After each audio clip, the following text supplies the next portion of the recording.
Hi friends, welcome to Seyyan vlogs. Happy morning to all. காலையில் எந்திரிக்கிறது ரொம்ப கஷ்டமாக இருந்தாலும் எந்திரிச்சு பழகினவங்களுக்கு அது ஒரு பீஸ்ஃபுல்லான லைஃப்னு நினைக்கிறேன். அப்படி தான் ஒரு வழியாக கஷ்டப்பட்டு அலாரம் வச்சு எந்திரிச்சாச்சு. மாடியில் டைம் ஸ்பெண்ட் பண்ணிவிட்டு அப்படியே கீழே நேராக கிச்சனுக்கு வந்தாச்சு. லஞ்ச் பாக்ஸ் பேக் பண்ணணும். டைமும் ரொம்ப கம்மியாக இருக்குது. சரி, அதுக்குள்ளேயும் பால் காய்ச்சிடுவோன்ட்டு பாலை அடுப்பில் போட்டுட்டு இந்த பக்கம் சரி ஒன் பாட் ரைஸ் மாதிரி தக்காளி சாதம் என்னோடய ஸ்டைலில் வச்சிடலான்ட்டு அதுக்குரிய ப்ரிப்பரேஷன்லாம் முன்னாடியே கட் பண்ணி எடுத்து வச்சாச்சு. ஒரு உலக்கு, அந்த காப்படி உலக்கில் ஒரு அரிசி, சாப்பாட்டு அரிசி தான், நார்மல் சாப்பாட்டு அரிசி தான், வாஷ் பண்ணி அரை மணி நேரம் ஊற வச்சாச்சு. சரி, அதுக்குள்ளே இங்கிட்டு நம்ம டீ போட்டுடலாம். ஹஸ்பண்ட் வேறு கேட்டார். சரி, டீ போட்டுட்டு மற்ற வேலையை பார்ப்போன்ட்டு டீ போட்டுக்கிட்டு இருக்கேன். சரி, அவர் குடிக்கலையே நம்மளும் குடிச்சிடலாம், குடிச்சிட்டு வேலை பார்க்கலான்ட்டு சாப்பாடு செய்கிறதுக்கு ஸ்டார்ட் பண்ணிட்டேன். எண்ணெயில் வெங்காயம், தக்காளி, இஞ்சி பூண்டை போட்டு நல்லா வதக்கிட்டு புதினா கொத்தமல்லி போட்டு அப்புறம் பிரியாணி மசால் பொடி போட்டு அளந்து வச்ச தண்ணி ஊற்றி அரிசி போட்டு இறக்கிட்டோம்னா தக்காளி சாதம் ரெடி. ஆனால் இது நல்லாயிருக்கும், டேஸ்ட்டாக இருக்கும்.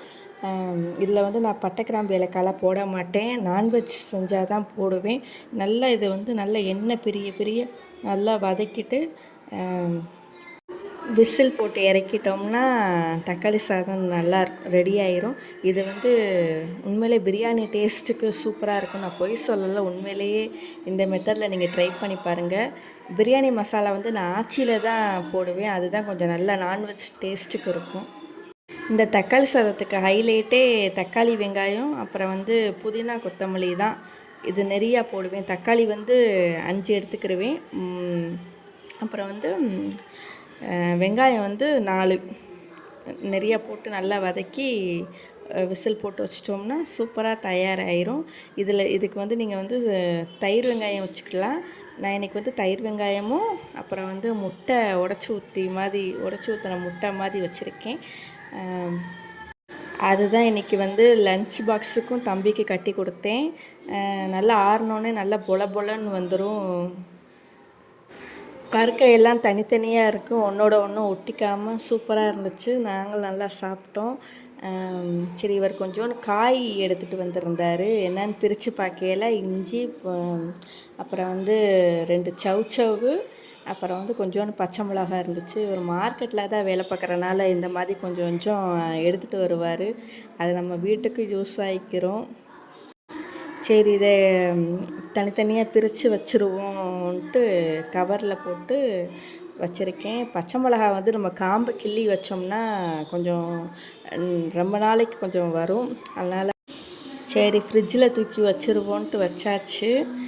இதுக்கு இடையிலையே தம்பிக்கு ஒரு பில்லோ ஆர்டர் போட்டிருந்தேன். அவன் ரொம்ப நாள் கேட்டிருந்தேன், சின்சான் பில்லோ தீம் வச்ச மாதிரி வேணும்ன்ட்டு. சரி, சர்ப்ரைஸாக இருக்கட்டும்ன்ட்டு அவனுக்கே தெரியாமல் ஆர்டர் போட்டிருந்தேன். அதை தான் கேட்டுக்கிட்டு இருக்கேன், என்னதுமான்ட்டு. அதான் சரி திறந்து பாருன்னு காட்டினேன். சூப்பர்ன்ட்டு 2ஐயும் எடுத்து ஓப்பன் பண்ணி நான் தான் ஓப்பன் பண்ணுவேன்ட்டு ஓப்பன் பண்ணி வச்சு பார்த்துக்கிட்டு இருக்கேன். இன்னும் 2 இருக்குன்ட்டு பார்த்துட்டு அவ்வளோ சந்தோஷம். அதுக்கு வாங்கி கொடுத்தோன்னே பரவாயில்ல, போட்ட ஒரு வாரத்திலே வந்துருச்சு. 168 என்னமோ தான். மெட்டீரியலும் நல்லா இருக்குது, சாஃப்ட் குவாலிட்டியாக இருக்குது.